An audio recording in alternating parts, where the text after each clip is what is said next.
വികസനത്തിൻ്റെ രാഷ്ട്രീയം എന്ന് പറഞ്ഞാൽ ജനതാൽപര്യങ്ങൾ മുൻനിർത്തിയുള്ള വികസനമാണ്. ജനദ്രോഹപരമായ രാഷ്ട്രീയമായിരിക്കരുത്. CPI എപ്പോഴെല്ലാം മറ്റ് കക്ഷികളുമായി ഒരു ഐക്യമുന്നണി ഉണ്ടാക്കിയിട്ടുണ്ടോ അപ്പോഴെല്ലാം CPI ഒരു തിരുത്തൽ ശക്തിയായിട്ടാണ് നിലകൊണ്ടിട്ടുള്ളത്. 2026 വരെ പിണറായി വിജയനെ ഒന്നും ചെയ്യണ്ട എന്നൊരു തീരുമാനം കേന്ദ്ര തലത്തിൽ പ്രധാനമന്ത്രിയുടെ തലത്തിൽ എടുത്തിട്ടുണ്ട്. പാർട്ടി സഖാവ് എന്നുള്ള നിലയിൽ പിണറായി വിജയൻ സ്വീകരിക്കേണ്ടിയിരുന്നത് ബംഗാളിൽ പോയി ആ പരിപാടി പങ്കെടുക്കുക എന്നാണ്. അത് ചെയ്തില്ല. അതാണ് ഈ പാർട്ടി കൂർ എന്ന് പറയുന്നത് അങ്ങാടിയിലോ ഒന്നും കിട്ടാവുന്നൊരു സാധനമല്ല. അത് ഇൻബോൺ ആയിട്ടുള്ളൊരു ക്വാളിറ്റിയാണ്. ആ ക്വാളിറ്റി പിണറായി വിജയൻ മാത്രമല്ല CPM-നും നഷ്ടപ്പെട്ടിട്ട് കുറച്ചധികം നാളായി. പിണറായി വിജയന്റെ മകൾ വീണ വിജയനുമായി ബന്ധപ്പെട്ട മാസപ്പടി വിവാദം അതിപ്പോഴുണ്ടായ വിവാദമല്ല. ഭരണപക്ഷത്ത് അല്ലെങ്കിൽ LDF മുന്നണി അധികാരത്തിൽ ഇരിക്കുമ്പോഴാണ് മാസപ്പടി വിവാദം ഉയർന്നു വരുന്നത്. അന്നും ED ഒക്കെ വന്നതാണ്. അത് ആ കേസ് പക്ഷെ അന്ന് എവിടെയും എത്തിയില്ല. ഇപ്പൊ പാർട്ടി പ്രതിപക്ഷത്താണ്. ED കേസുമായി മുന്നോട്ട് പോവുകയാണ്. ആദ്യം പിണറായി വിജയന്റെ മകൾ വീണ വിജയൻ എന്നായിരുന്നെങ്കിൽ ഇപ്പോൾ പിണറായി വിജയന്റെ പേര് വന്നിട്ടുണ്ട്. മരുമകനായിട്ടുള്ള അല്ലെങ്കിൽ വീണ വിജയന്റെ ഭർത്താവായിട്ടുള്ള മുഹമ്മദ് റിയാസിന്റെ പേര് വന്നിട്ടുണ്ട്. ഇതൊക്കെ രാഷ്ട്രീയമായിട്ടുള്ള പകപോക്കലാണ് എന്ന് പറയുമ്പോഴും മറുവശത്തൊരു ചോദ്യമുണ്ട്. എന്തുകൊണ്ടാണ് രാഷ്ട്രീയമായിട്ടുള്ള പകപോക്കലാണ് എങ്കിൽ BJP രാഷ്ട്രീയമായി ED ഉപയോഗിച്ച് പകപോക്കുന്നതാണെങ്കിൽ എന്തുകൊണ്ടാണ് അധികാരത്തിലിരുന്നപ്പോൾ ഇത്തരം പകപോക്കലുകൾ ഉണ്ടാകാതിരുന്നത്? അത് കേരളം വിശ്വസിച്ചതുപോലെ CPM-ഉം BJP-യും തമ്മിലുള്ള ഡീലായിരുന്നു എന്നതാണ്. മറുവശത്ത് വീണ വിജയനിലേക്ക് മാസപ്പടി വിവാദം എത്തുമ്പോൾ അല്ലെങ്കിൽ വീണ വിജയനിലേക്ക് കുരുക്ക് മുറുകുന്ന സമയത്ത് പിണറായി വിജയനും റിയാസും കൂടി കുരുങ്ങില്ലേ? തീർച്ചയായിട്ടും. ഇത് മാത്രമല്ല, ഇതിൻ്റെ ഒരു ചരിത്രം നോക്കിയാൽ 2026 നിയമസഭാ തെരഞ്ഞെടുപ്പ് വരെ ഈ കേസ് മാത്രമല്ല, പഴയ ലാവ്ലിൻ കേസ് തന്നെ CBI എന്തെങ്കിലുമൊക്കെ ഒഴികഴിവ് പറഞ്ഞ് നീട്ടിവെക്കുകയായിരുന്നു. ലാവ്ലിൻ്റെ കേസിലും ധാരാളം അനധികൃതമായ പണമിടപാടുകൾ ഇന്ത്യക്കകത്ത് മാത്രമല്ല പുറത്തും നടന്നിട്ടുണ്ട് എന്നുള്ളതാണ് ഞങ്ങളെപ്പോലുള്ളവർക്ക് മനസ്സിലാക്കാൻ കഴിഞ്ഞിട്ടുള്ളത്. പക്ഷെ അത് ഇപ്പോൾ 37ാമത്തെ തവണ മാറ്റിവെച്ചു എന്നാണ് പറയുന്നത്. അത് ഒരു വശത്ത് നടക്കുമ്പോൾ തന്നെയാണ് ഈ വീണ വിജയനും പിന്നെ കരിമണൽ കർത്താവുമായിട്ടുള്ള ആ ഡീലിനെ തുടർന്നുണ്ടാകുന്ന അഴിമതി ആരോപണം. ആ അഴിമതി ആരോപണം ബലപ്പെട്ടതോടെ രണ്ട് തരത്തിൽ അത് LDF ഗവൺമെൻറ്റിനെ പ്രതികൂലമായി ബാധിച്ചു. ഒന്ന്, ആ മുന്നണി രാഷ്ട്രീയത്തെ അത് ഒരു പരിധി വരെ ബാധിച്ചു. ഒന്നാം പിണറായി സർക്കാരിൻ്റെ കാലത്ത് CPI-യിലെ സംസ്ഥാന സെക്രട്ടറി ആയിരുന്ന കാനം രാജേന്ദ്രൻ അതിശക്തമായൊരു നിലപാടെടുത്തു. അഴിമതി ഒരു തരത്തിലും LDF മുന്നണി ഭരണത്തിൽ ഉണ്ടാകരുത്. അതിന് പ്രധാന കാരണം അച്യുതമേനോൻ്റെ ഭരണകാലത്തുണ്ടായിരുന്ന ചില സംഭവങ്ങളാണ്. അത് ഈ ഒരു ഘട്ടത്തിൽ ഓർക്കാതിരിക്കാൻ നിവൃത്തിയില്ല. അച്യുതമേനോൻ ഗവൺമെൻറ് ഉള്ളപ്പോൾ അന്ന് ആ മന്ത്രിസഭയിലെ അംഗങ്ങളായിരുന്ന MN ഗോവിന്ദൻ നായർക്കും TV തോമസിനെതിരായിട്ട് അഴിമതി ആരോപണങ്ങൾ വന്നു. MN വൈദ്യുതി മന്ത്രിയായിരുന്നപ്പോൾ ചില വിദേശ വൈദ്യുതി കമ്പനികളുമായി രഹസ്യ കരാറുണ്ടാക്കിയെന്നൊക്കെ ആരോപണങ്ങളുണ്ട്. TV തോമസ് ജപ്പാനിൽ പോയി വിദേശ മൂലധനം ഇങ്ങോട്ട് ഇറക്കുമതി ചെയ്യുന്നതുമായി ബന്ധപ്പെട്ട് ചർച്ചകൾ നടത്തി. കേന്ദ്ര ഗവൺമെൻറ്റും കൂടി ഇതിനെക്കുറിച്ച് ഇൻവോൾവ് ആയതുകൊണ്ട് അവർ അന്വേഷണം നടത്തിയപ്പോൾ അത് അടിസ്ഥാനരഹിതമാണെന്ന് ബോധ്യപ്പെട്ടതുകൊണ്ട് അവരെ രണ്ടുപേരെയും കുറ്റവിമുക്തരാക്കിയെങ്കിലും പാർട്ടി ആവശ്യപ്പെട്ടു അവർ രണ്ടുപേരും രാജിവെക്കണം, പരസ്യമായി അന്വേഷണം നേരിടണം. അങ്ങനെ MN-ഉം TV-യും രാജിവെക്കുകയും അന്വേഷണം നടത്തി അതിൽ നിന്ന് കുറ്റവിമുക്തരായി പുറത്തു വരികയും ചെയ്തു. അത് ഈ സംഭവം ഒരു വശത്ത് നടക്കുകയാണ്. അന്നൊക്കെ പാർട്ടിയുടെ നേതൃസ്ഥാനത്തുണ്ടായിരുന്ന പലരുടെയും കൂടുതലാണ് CH മേനോൻ. അച്യുതമേനോനെ സംബന്ധിച്ചിടത്തോളം ഒരു തരത്തിലും അഴിമതിക്ക് നേരിട്ടോ അല്ലാതെയോ അറിഞ്ഞോ അറിയാതെയോ കൂട്ടുനിൽക്കുന്ന ഒരു സ്വഭാവക്കാരനായിരുന്നില്ല. അത് ഒരു പഴയ പാരമ്പര്യമായിട്ടുള്ള ഒരു കമ്മ്യൂണിസ്റ്റുകാരൻ്റെ ആ വീക്ഷണകോണായിരുന്നു അദ്ദേഹത്തിനുണ്ടായിരുന്നത്. EMS-നും ഉണ്ടായിരുന്നത് അത് തന്നെയാണ്. പക്ഷെ എന്ത് സംഭവിച്ചു? പിന്നീട് ഇത് വെള്ളം ചേർത്ത് ഒരു കാര്യം കൂടി ഈ കൂട്ടത്തിൽ പറയാതിരിക്കാൻ നിവൃത്തിയില്ല. ആ കാലത്ത് കേന്ദ്രത്തിൽ വളരെയധികം സ്വാധീനം ഉണ്ടായിരുന്ന ഒരാളായിരുന്നു തൃശ്ശൂർ സ്വദേശിയായ ഡോക്ടർ കെ.എൻ. രാജ്. കെ.എൻ. രാജിനെ കേരളത്തിലേക്ക് കൊണ്ടുവരുന്നതിന് മുൻകൈയെടുത്ത് അച്യുതമേനോനായിരുന്നു.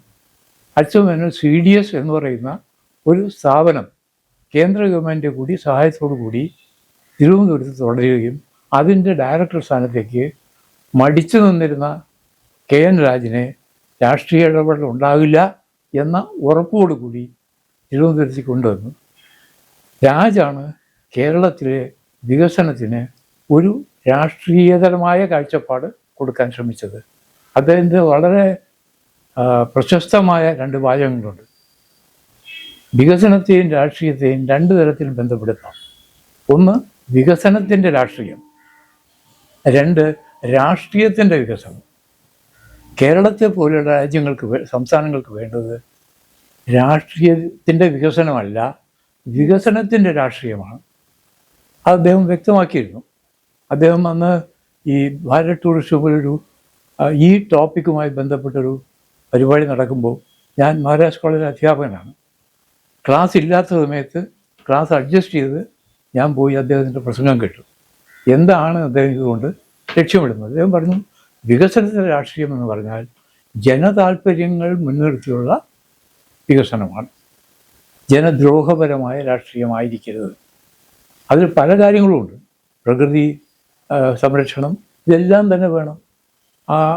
പിന്നെ പരിസ്ഥിതി മലിനീകരണം തടയൽ, ശുദ്ധജല വിതരണം ഉറപ്പാക്കൽ, ഇതെല്ലാം തന്നെ ജനതാൽപര്യ സംരക്ഷണത്തിൻ്റെ വികസനത്തിൻ്റെ ഭാഗമാണ്. രാഷ്ട്രീയത്തിൻ്റെ വികസനം എന്ന് പറയുന്നത് വികസനത്തെ രാഷ്ട്രീയമായി ധനസമ്പാദനത്തിന് വേണ്ടിയുള്ള ഒരു മാർഗമായി ഉപയോഗിക്കുന്നതിനാണ് വികസനത്തിൻ്റെ രാഷ്ട്രീയം. കേരളത്തിൽ കഴിഞ്ഞ കുറേ വർഷമായി നടന്നു വരുന്നത് രാഷ്ട്രീയത്തിൻ്റെ വികസനമാണ്. അതിൻ്റെ ഒരു ഭാഗമായിട്ടാണ് ആദ്യം ലാവ്ലിൻ കേസ്, പിന്നീട് ഈ വീണ വിജയനെതിരായ കേസും വീണ വിജയൻ്റെ 2ാം ഭർത്താവായ ഷിയാസിനെതിരായിട്ടുള്ള കേസും എന്ന് പറയാതിരിക്കുന്ന വൃത്തിയില്ല. അങ്ങനെയാണ് അതിൻ്റെ ഒരു പരിണിതി എന്ന് പറയുന്നത്. അങ്ങനെയാണ്. ഇപ്പൊ ചെയ്തു നൽകിയ സേവനത്തിന് വീണ വിജയൻ പണം വാങ്ങിയിട്ടുണ്ടെങ്കിൽ കേരളത്തിലെ ജനങ്ങൾക്ക് ഒന്നും തന്നെ പറയാനാകില്ല. അപ്പോഴും കേരളത്തിന്റെ ജനങ്ങളെ ബാധിക്കുന്ന ഒരു കാര്യം, അച്ഛനായിട്ടുള്ള പിണറായി വിജയൻ മുഖ്യമന്ത്രി ആയതിന്റെ പേരിൽ ആ ഒരു ആനുകൂല്യത്തിന്റെ അടിസ്ഥാനത്തിലാണോ പണം നൽകിയതാണ്. കുറച്ച് ദിവസങ്ങൾക്ക് മുൻപ് നമ്മൾ കേട്ടതാണ്, കർത്തയുടെ മൊഴിയിൽ പറയുന്നുണ്ട് പിണറായി വിജയന്റെ മകളായതുകൊണ്ടാണ് സേവനത്തിനല്ല പണം നൽകിയതെന്ന്. പക്ഷെ അത് പിണറായി വിജയൻ തള്ളുകയാണ്. ഇതൊക്കെ മാധ്യമ സൃഷ്ടിയാണ്, കർത്ത അങ്ങനെ മൊഴി നൽകിയിട്ടില്ല എന്നാണ് പിണറായി വിജയൻ പറയുന്നത്. ഇതെല്ലാം കറങ്ങിത്തിരിഞ്ഞ് കേരളം പറഞ്ഞതുപോലെ അല്ലെങ്കിൽ കേരളം ചിന്തിച്ചതുപോലെ പിണറായി വിജയൻ എന്ന മുഖ്യമന്ത്രിയുടെ മകൾ എന്ന ലേബലിലാണ് വീണ വിജയന് പണം നൽകിയതെങ്കിൽ പ്രതിപക്ഷ നേതാവ് സ്ഥാനത്ത് നിന്ന് പോലും പിണറായി വിജയൻ പടിയിറങ്ങേണ്ടി വരില്ലേ? തീർച്ചയായും ധാർമ്മികമായ ഒരു ബാധ്യതയാണ്. ഒരുപക്ഷേ കേരളത്തിലെ ജനങ്ങൾ വളരെ വ്യക്തമായ ഒരു കാഴ്ചപ്പാട് ഈ കാര്യത്തിൽ സ്വീകരിച്ചു. പിണറായി വിജയൻ്റെ 2ാം വരവോടുകൂടി കമ്മ്യൂണിസം എന്ന് പറയുന്നത് ജനനന്മയ്ക്കുള്ള ഒരു പ്രത്യയശാസ്ത്രമല്ല എന്ന് പ്രവർത്തനങ്ങൾ കൊണ്ട് തെളിയിക്കുകയാണ് ആ ഗവൺമെൻറ് ചെയ്തത്. അത് ഈ കാര്യത്തിൽ ഒരു കാര്യം കൂടി ഇതിനോട് ബന്ധപ്പെടുത്തി ഞാൻ പറയാൻ ആഗ്രഹിക്കുകയാണ്. CPI എപ്പോഴെല്ലാം മറ്റ് കക്ഷികളുമായി ഒരു ഐക്യമുന്നണി ഉണ്ടാക്കിയിട്ടുണ്ടോ അപ്പോഴെല്ലാം CPI ഒരു തിരുത്തൽ ശക്തിയായിട്ടാണ് നിലകൊണ്ടിട്ടുള്ളത്. പക്ഷേ 2ാം പിണറായി സർക്കാർ വന്നപ്പോൾ നേരെ മറിച്ചായിരുന്നു. അത് ആദ്യമായി പോയിൻ്റ് ഔട്ട് ചെയ്തത് ഞാൻ മനസ്സിലാക്കിയെടുത്തോളം ഒരു പാർട്ടി സമ്മേളനത്തിൽ വെച്ച് മലപ്പുറത്തെ പ്രമുഖ നേതാവായിരുന്ന പഴയ കൊളാടി ഗോവിന്ദൻകുട്ടി എന്ന് പറയുന്ന പ്രമുഖനായ MLA മകൻ അജിത് കൊളാടിയാണ്. കേരളത്തിലെ CPI തിരുത്തൽ ശക്തിയായത് തിരുമൽ ശക്തിയായി മാറിയത് കൊണ്ടാണ് 2ാം പിണറായി സർക്കാരിൻ്റെ ഇത്ര മോശമായൊരു പ്രതികരണം ജനങ്ങളിൽ നിന്നുണ്ടായത് എന്ന് അദ്ദേഹം പറഞ്ഞു. അത് ഏറ്റുപറയുക എന്നത് പലപ്പോഴും ഞാൻ എൻ്റെ വാക്കുകളിലൂടെയും ലേഖനങ്ങളിലൂടെയും എല്ലാം തന്നെ ജനങ്ങൾക്കിടയിൽ പ്രചരിപ്പിച്ചിട്ടുണ്ട്. പക്ഷേ അതാണ് സത്യം. ഇപ്പോൾ ഓരോ ദിവസം കഴിയുമ്പോഴും അത് തെളിയിക്കപ്പെട്ടു വരികയാണ്. പിന്നെ പിണറായി വിജയൻ്റെ മകള് തെളിവിന് വിളിക്കുന്നില്ല എന്നാണ് AK ബാലനും MV ഗോവിന്ദനും ഒക്കെ നിരന്തരം പറഞ്ഞുകൊണ്ടിരുന്നത്.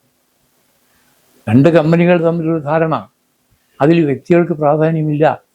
അങ്ങനെയാണെങ്കിൽ പിന്നെ ഈ SIUവിൻ്റെ FIIO അയാളൊക്കെ കുറേ, പിന്നെ ഡിപ്പാർട്ട്മെൻറ്റൽ എൻക്വയറി നടന്നു, ഇൻകം ടാക്സിൻ്റെ എൻക്വയറി നടന്നു. അതിലെല്ലാം തന്നെ വഴിവിട്ട നിരവധി കാര്യങ്ങൾ ഈ ഇടപാട് നടന്നിട്ടുണ്ടെന്ന് ഏറെക്കുറെ സൂചന കിട്ടിയിട്ടും എന്തുകൊണ്ട് നിയമപരമായി അതിനെ നേരിടാൻ ശ്രമിച്ചില്ല? ഒരു കോടതിയിലും പോയതായിട്ട് അറിയില്ല. കേസുകൾ കൊടുത്ത് ഈ അന്വേഷണം നീട്ടിക്കൊണ്ടുപോകാൻ ശ്രമിച്ചു എന്നല്ലാതെ ആ അന്വേഷണത്തിൻ്റെ സത്യാവസ്ഥ പുറത്തു കൊണ്ടുവരാനും സ്വയം മകളെയും സ്വയം പാർട്ടിയെയും സ്വയം ചീത്തപ്പേരിനെയും ഒഴിവാക്കാനുള്ള യാതൊരു നടപടിയും പിണറായി വിജയൻ്റെ ഭാഗത്തുനിന്നുണ്ടായില്ല. PV എന്നുള്ളത് ഞാനല്ല. ആ അവിടെ നിന്ന് പിടിച്ചെടുത്ത പിന്നെ കേന്ദ്ര അന്വേഷണ ഏജൻസി കണ്ടെടുത്ത ആ കടലാസിൽ PV എന്നുള്ളതിൻ്റെ എക്സ്പാൻഷൻ പിണറായി വിജയൻ, OC എന്നുള്ളതിൻ്റെ ഉമ്മൻചാണ്ടി, PK എന്നുള്ളത് കുഞ്ഞാലിക്കുട്ടി, ഇങ്ങനെയൊക്കെ എഴുതിയിട്ടുണ്ട്. ഇവരെല്ലാവരുടെയും പേരിലും പണം കൊടുത്തിട്ടുണ്ടെന്ന് പറയുന്നു കർത്താവ്. അത് കർത്താവ് ഏറ്റു പറയുക മാത്രമല്ല, വീണാ വിജയനും കാശ് മേടിച്ചിട്ടുണ്ടെന്ന് സമ്മതിച്ചിരിക്കുകയാണ്. പിന്നെ എന്തുകൊണ്ട് നടപടി എടുക്കുന്നില്ല എന്ന് ചോദിച്ചാൽ അതിന് ഉത്തരം ഒന്നേ ഉള്ളൂ. ഞാൻ നേരത്തെ പറഞ്ഞ പോലെ 2026 വരെ പിണറായി വിജയനെ ഒന്നും ചെയ്യണ്ട എന്നൊരു തീരുമാനം കേന്ദ്ര തലത്തിൽ, പ്രധാനമന്ത്രിയുടെ തലത്തിൽ എടുത്തിട്ടുണ്ട്. കാരണം വേറൊന്നുമല്ല, UDFനെ ഏതെങ്കിലും തരത്തിൽ അധികാരം വരുന്നതിൽ നിന്നും ഒഴിവാക്കുക എന്ന ആ കർത്തവ്യം നിർവഹിക്കാൻ പിണറായി വിജയനെ അധികാരത്തിൽ തുടരുക എന്നാണ് ഏറ്റവും നല്ല മാർഗം എന്ന ബുദ്ധി BJPക്ക് ഉണ്ടായിരുന്നു. ഇത് മറ്റാരുമല്ല പോയിൻ്റ് ഔട്ട് ചെയ്തത്. സെൻകുമാർ എന്നെ ഒഴിവാക്കാനായിട്ട് ശ്രമിച്ചു. അവസാനം കേന്ദ്രത്തിന് അനുകൂലമായ നിലപാടുകൊണ്ട് നിയമപരമായി അതിനെ ഫൈറ്റ് ചെയ്ത് ആ സ്ഥാനം ഏറ്റെടുത്തതാണ്. സെൻകുമാർ പറഞ്ഞു 2026 വരെ പിണറായി വിജയനെ തൊടില്ല എന്നൊരു അൺറിട്ടൺ അണ്ടർടേക്കിംഗ് മോഡി പിണറായിക്ക് കൊടുത്തിട്ടുണ്ടെന്നാണ്. തെറ്റാവാൻ ശരിയാവാം, റിട്ടേൺ ഉണ്ടെങ്കിൽ മാത്രമേ നമുക്ക് പറയാൻ പറ്റുള്ളൂ എന്നൊരു ധാരണ പൊതുവെ ഉണ്ട്.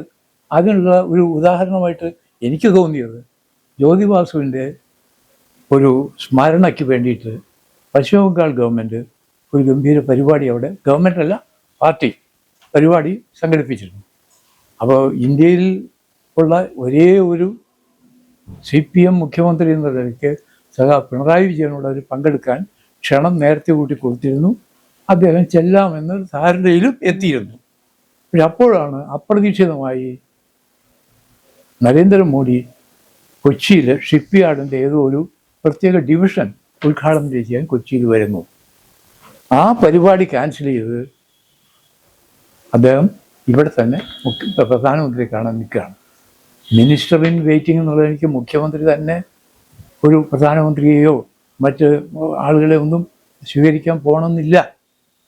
പ്രത്യേകിച്ച് മറ്റു വല്ല പ്രധാനമായ ദൗത്യമുണ്ടെങ്കിൽ ആ ദൗത്യം ഉണ്ടായിരുന്നല്ലോ. ഇതിനേക്കാൾ പാർട്ടി സഖാവ് എന്നുള്ള നിലയിൽ പിണറായി വിജയൻ സ്വീകരിക്കേണ്ടിയിരുന്നത് ബംഗാളിൽ പോയി ആ പരിപാടി പങ്കെടുക്കാൻ വേണ്ടി. അത് ചെയ്തില്ല.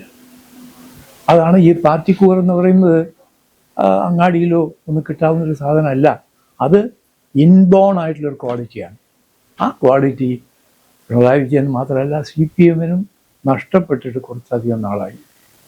അതിൻ്റെ ഒരു പ്രതിഫലനമാണ് കഴിഞ്ഞ തെരഞ്ഞെടുപ്പിലൂടെ പയ്യന്നൂരിലും തളിപ്പറമ്പിലും അങ്ങനെ വടക്കേറ്റം മുതൽ തെക്കേറ്റം വരെയുള്ള നിരവധി CPM CPI കേന്ദ്രങ്ങളിൽ തിരിച്ചടി നേരിടേണ്ടി വന്നു.